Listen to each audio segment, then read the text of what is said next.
Olá a todos! Estamos passando por um momento muito difícil em nosso país. Logo, logo iremos superar.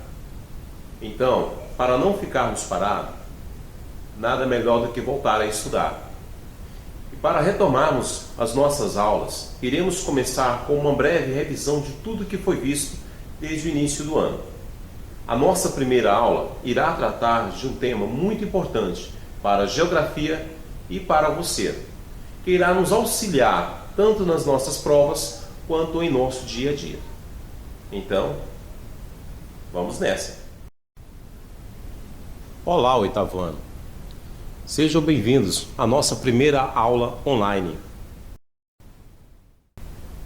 Em nossa primeira aula, iremos fazer uma revisão, revendo todos os conceitos básicos relacionados à população. De início, percebemos que alguns deles são extremamente essenciais ao estudo da geografia, principalmente da geografia humana, como a taxa de natalidade, que representa o número de crianças nascidas vivas no período de um ano. Para obter essa taxa, basta apenas multiplicar o número de nascimentos por 1000 e dividir pelo número de habitantes. Percebemos então que essa taxa ela tem uma grande discrepância entre os países desenvolvidos e os países subdesenvolvidos. Nos países desenvolvidos, percebemos que a taxa de natalidade apresenta-se estável, em declínio ou reduzida, pois há uma política pública voltada à saúde e à educação, que atende à população de maneira eficiente. As famílias costumam ser planejadas. As mulheres encontram-se cada vez mais inseridas no mercado de trabalho, tardando casamentos e filhos. O acesso à saúde, medicamentos e métodos contraceptivos é uma realidade social, enquanto nos países subdesenvolvidos percebemos uma realidade completamente diferente, pois a taxa de natalidade é elevada em decorrência dos problemas sociais vividos nesses países. As políticas públicas referentes à saúde, educação e à oportunidade de empregos são ineficientes. Boa parte da população vive em condições de pobreza. Faltam recursos básicos para viver e a qualidade de vida é baixa. Basicamente, percebemos que a grande diferença aí está colocada dentro da taxa de natalidade, enquanto que nos países desenvolvidos ela está em declínio e é baixa, nos países subdesenvolvidos ela se apresenta de forma elevada, todas em decorrência de vários fatores.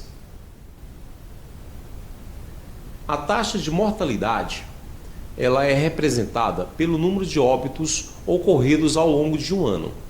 Para obtê-las, basta apenas você pegar o número de óbitos, multiplicar por 1000 e dividi-la pelo número de habitantes. Aí iremos perceber novamente aquela discrepância entre os países desenvolvidos e os países subdesenvolvidos. Só que com relação à taxa de mortalidade, percebemos que nos países desenvolvidos ela é baixa.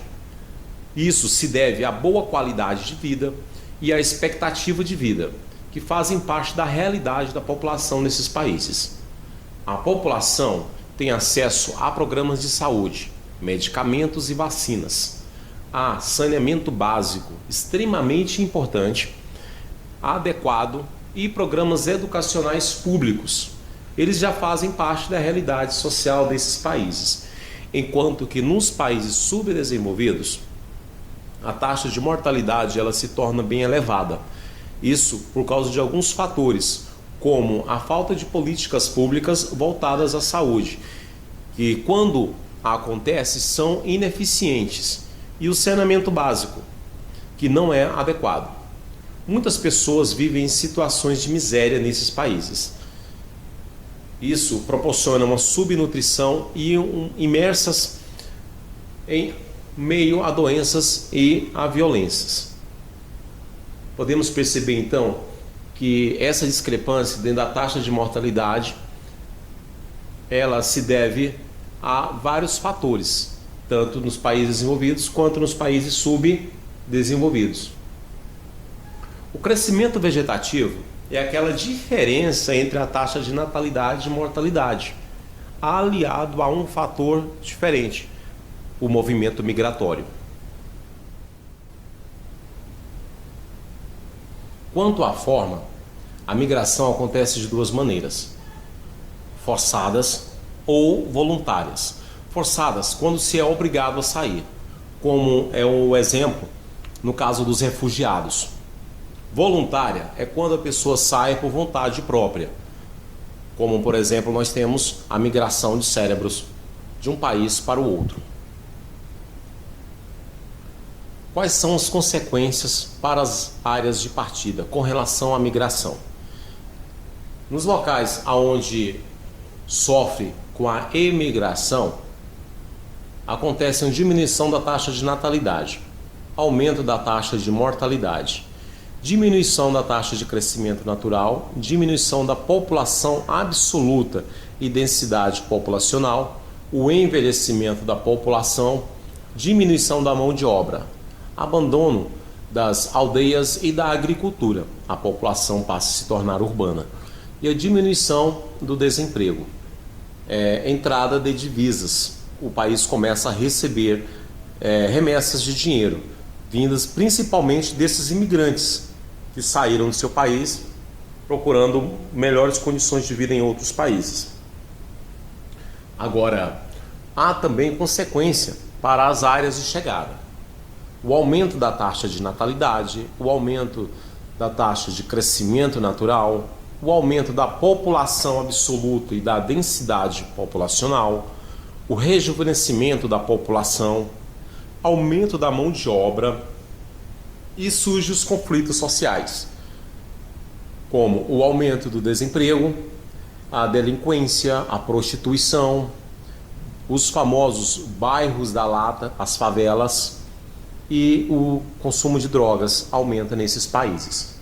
Podemos perceber então que com relação às consequências, tanto para os países de emigração quanto os países de imigração, elas são ocorridas por vários fatores e elas podem ser positivas ou negativas.